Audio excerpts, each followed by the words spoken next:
I first decided I would like to have a music career when I was about 14. And I remember I thought I could probably get a record deal in a year. That was what I thought. It takes a year, it's pretty easy. And I thought, all they have to do is see my potential. So I'll record 3 songs.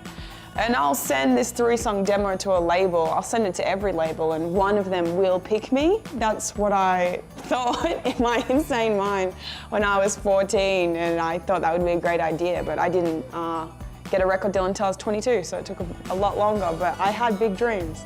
I grew up in Australia in a place called Mullumbimby, and it's a small town. The population is 3,000 now, and I grew up in a very little house that my dad built out of mud bricks by hand, and then my parents split up, like a lot of kids' parents do, when I was about 9, and I moved into the town, the big city. Then I would kind of just skate around the town and get into mischief, and I got bored of that, and I wanted to escape to America, and that was when I was 16, and then I moved to Miami and spent the rest of my years kind of wandering around America.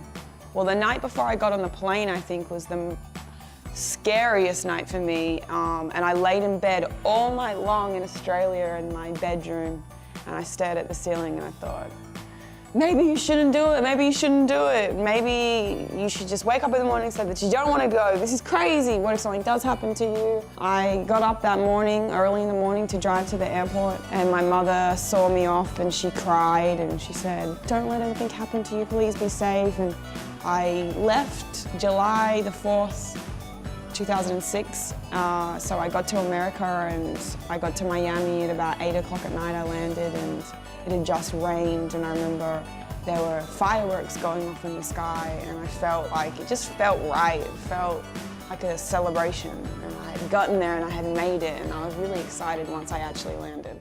Once I got to Miami, I already had a couple of $1,000s saved, and that lasted me about 6 months, and by then I had friends and new people, and I would clean for different people and get cash underhand, little jobs, and try to survive. The thought of failure was really not an option for me. I had to keep going until I couldn't go anymore, and there was a point when I thought I was going to run out of money and I would have to go home, and that was right before I put out the first song of my mixtape called Ignorant Art, and I kind of did a bit of a gamble and I made this mixtape and it ended up paying off for me. I got my Trust Your Struggle tattoo in 2010.